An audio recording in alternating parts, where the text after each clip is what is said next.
Hello दोस्तों, स्वागत है आपका एक्सप्रेशन फिल्म्स में। और आज मैं आपके लिए लेके आया हूँ एक one of the best horror thriller movie जिसका नाम है ब्लैक वाटर लेन। इस मूवी की शुरुआत होती है एक कैस नाम की लड़की से, जो कि एक स्कूल टीचर होती है। कैस अपनी क्लासेस और बाकी स्कूल के काम की वजह से घर जाने में लेट हो जाती है और तभी मौसम बहुत बिगड़ने लगता है और तेज बारिश चालू हो जाती है। कैस अपने कार में बैठती है और घर की ओर निकल पड़ती है और उसे रास्ते में एक अनयूजुअल सी कार दिखती है। जैसे ही कैस उस कार के पास पहुंचती है, उसे उस कार में बैठी एक लेडी दिखाई देती है, जो कि स्टिल विदाउट एनी मूवमेंट के बैठी होती है।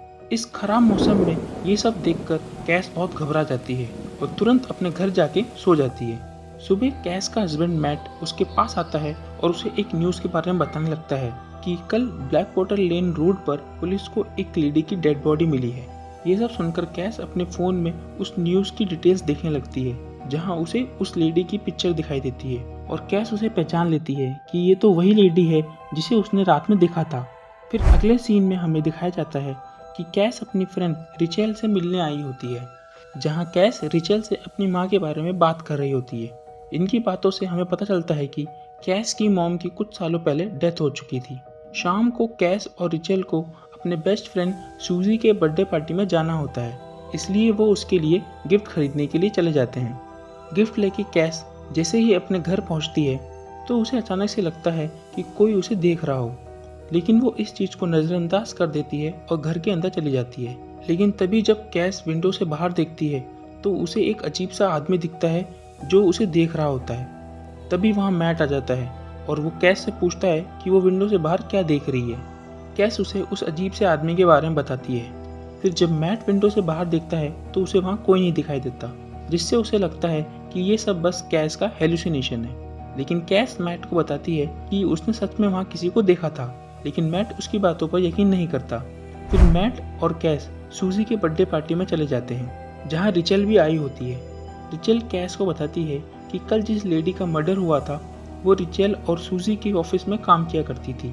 और तभी वहाँ पे सूजी आ जाती है और वो कैस और रिचेल को देख के वहाँ बहुत खुश हो जाती है। सूजी कैस को अपने टेनिस कोच कॉलिन से इंट्रोड्यूस कराती है, जो कि कैस के ही स्कूल में काम किया करता था। फिर पार्टी एंजॉय करके मैट और कैस घर आ जाते हैं, जहाँ मैट कैस को उस लेडी की फोटो दिखाता है जिसका कल रात को मर्डर हुआ था। मैट बताता है कि उस लेडी का नाम जेन था। ये सब सुनकर कैस बहुत डर जाती है और मैट को सिक्योरिटी के लिए अलार्म सिस्टम इंस्टॉल करने के लिए कहती है, जिसे मैट भी मान लेता है। तभी कैस को रात में एक अननोन नंबर से कॉल आता है। कैस जैसे ही कॉल उठाती है तो सामने से कोई भी रिस्पॉन्स नहीं आता और कैस कॉल कट कर देती है। सुबह कैस जब उठती है तो उसे मैट कहीं नहीं दिखाई देता, तो कैस को लगता है कि मैट आज जल्दी ऑफिस चला गया होगा। तभी टीवी पर जेन की न्यूज़ आ रही होती है, जिसे देखकर वो बहुत डर जाती है। तभी उसे अपने घर में अजीब सी आवाज़ आने लगती है। कैस जैसे ही उस आवाज़ का पीछा करती है, उसे अपने पीछे एक शैडो दिखाई देती है और वो जैसे ही पीछे घूमती है उसे वहाँ कोई नहीं दिखाई देता।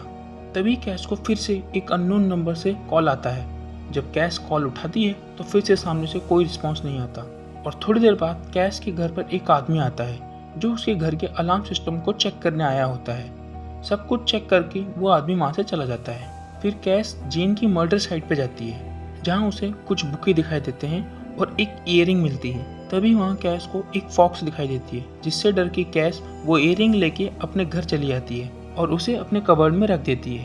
कैस का फेस देख के लग रहा था कि उसे किसी बात का डर है। अब ये भी हो सकता है कि कैस ने जेन का मर्डर किया हो और उसकी एक ईयरिंग लेके घर आ गई हो और फिर उसकी साइट पे गई हो दूसरी ईयरिंग और बाकी के प्रूफ्स मिटाने के लिए। चांसेस ये भी हैं कि कोई कैस को जेन के मर्डर में फंसाना चाहता हो। तो कैस को कौन फंसाना चाहता है और कैस को फंसाने में उसे क्या फ़ायदा है, या फिर मर्डर कैस ने ही किया है? तो कैस, मैट, रिचेल, सूजी और कॉलिन में से असली कल्प्रिट कौन है, ये जानने के लिए मैं आपको खुद ये मूवी देखने को रिकमेंड करूँगा। ये हॉरर मर्डर मिस्ट्री मूवी आपको एक भी मोमेंट के लिए बोर नहीं होने देगी। और अगर आपको इस मूवी का पूरा एक्सप्लेनेशन चाहिए तो कमेंट में पार्ट 2 लिखना ना भूलें। तो आज के लिए इतना ही, मिलते हैं अगली वीडियो में किसी और इंटरेस्टिंग मूवी या एनीमे के साथ।